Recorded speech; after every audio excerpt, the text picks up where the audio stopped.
શરીરને તંદુરસ્ત રાખવા માટે ઓછામાં ઓછું 30 મિનિટ ચાલવું જોઈએ. આજકાલ સક્રિય અને ફિટ રહેવા માટે મોટી સંખ્યામાં લોકો કસરત અને વર્કઆઉટ કરી રહ્યા છે. એવા ઘણા લોકો છે જે ભારે વર્કઆઉટને કારણે સવાર સાંજ ફરવા નીકળી પડે છે. ચાલવું ફિટનેસ માટે પણ ઉત્તમ માનવામાં આવે છે. જો કે ચાલવાના ફાયદા ત્યારે જ મળે છે જ્યારે તે યોગ્ય રીતે કરવામાં આવે. તેથી જ્યારે પણ તમે બહાર ફરવા જાઓ ત્યારે કેટલીક બાબતોનું ધ્યાન રાખવું. તેનાથી તમારું સ્વાસ્થ્ય સારું રહેશે. જો તમારે ચાલવાનો પૂરો લાભ લેવો હોય તો સૌપ્રથમ તમારા શરીરની મુદ્રામાં સુધારો કરો.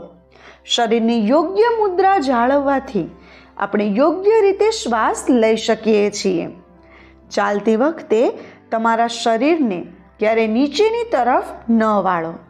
આનાથી પીઠમાં તણાવ થાય છે અને સંતુલન ખોરવાય છે. ઘણા લોકોને ચાલતી વખતે હાથ ન હલાવવાની આદત હોય છે, જેના કારણે તેમને ચાલવાનો પૂરો લાભ મળતો નથી. વાસ્તવમાં ચાલતી વખતે હાથ હલાવવાને સારું માનવામાં આવે છે. તેનાથી ચાલવાની ક્ષમતા સુધરે છે અને શરીરનું સંતુલન પણ જળવાઈ રહે છે. ચાલવા માટે યોગ્ય ફૂટવેર પણ જરૂરી છે. જો તમે યોગ્ય ફૂટવેર પહેરીને ચાલતા નથી તો તેનાથી સમસ્યાઓ વધી શકે છે, જેના કારણે પેટ સંબંધિત સમસ્યાઓ પણ થઈ શકે છે. પગ પર ફોલ્લા પણ દેખાઈ શકે છે.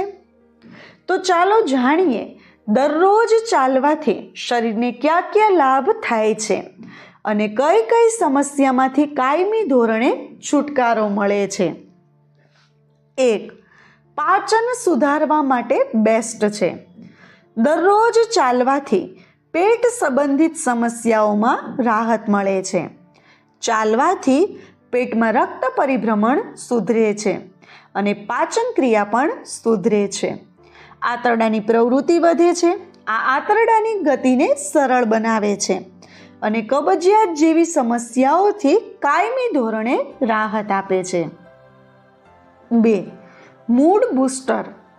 ચાલવાથી શરીરમાંથી એન્ડોર્ફિન્સ એટલે કે હેપી હોર્મોન્સ રિલીઝ થાય છે, જે મૂડને સુધારવામાં મદદ કરે છે અને માનસિક તાણને દૂર કરી શકે છે. ડિપ્રેશન અને ચિંતા જેવી સમસ્યાઓ ઓછી થાય છે. મગજમાં રક્ત પરિભ્રમણ સુધરે છે અને તમે હળવાશ અનુભવી શકો છો. 3. હાડકાં મજબૂત બને છે. નિયમિત ચાલવાથી માત્ર તમારું માનસિક સ્વાસ્થ્ય જ નહીં પરંતુ તમારી ફિટનેસ પણ જળવાઈ રહે છે. તે હાડકાને મજબૂત અને લવચીક રાખવામાં મદદ કરે છે. આ ઓસ્ટિયોપોરોસિસ જેવી સમસ્યાઓને રોકવામાં મદદ કરે છે. 4. સારી ઊંઘ આવે છે. દરરોજ ચાલવાથી સારી ઊંઘ આવે છે. વાસ્તવમાં જ્યારે તમે ચાલો છો ત્યારે તણાવ ઓછો થાય છે.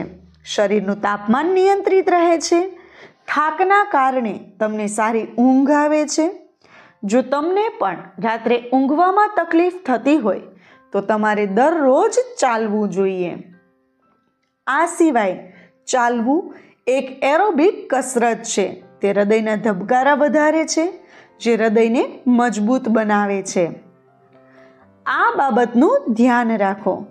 ચાલતી વખતે કેટલાક લોકો નીચેની તરફ જુએ છે અને કેટલાક લોકો મોબાઈલ ફોનનો ઉપયોગ કરવાનું ચાલુ રાખે છે. આવી સ્થિતિમાં ચાલવાથી શરીરને ફાયદાની જગ્યાએ નુકસાન થઈ શકે છે. તેનાથી કમર અને શરીરના દુખાવાની સાથે જકડાઈ શકે છે. તેથી ચાલતી વખતે શરીરના પોસ્ચર પર સંપૂર્ણ ધ્યાન રાખો.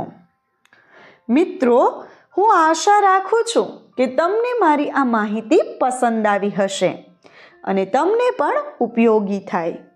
તેમજ વિડીયોને લાઈક અને વધુમાં વધુ શેર કરવાનું ભૂલતા નહીં, જેથી ઉપયોગી માહિતી દરેક લોકો સુધી પહોંચી શકે. અને હા મિત્રો, તમને અમારો વિડીયો કેવો લાગ્યો એ કમેન્ટ કરીને જરૂર જણાવજો. વિડીયો જોવા માટે ધન્યવાદ.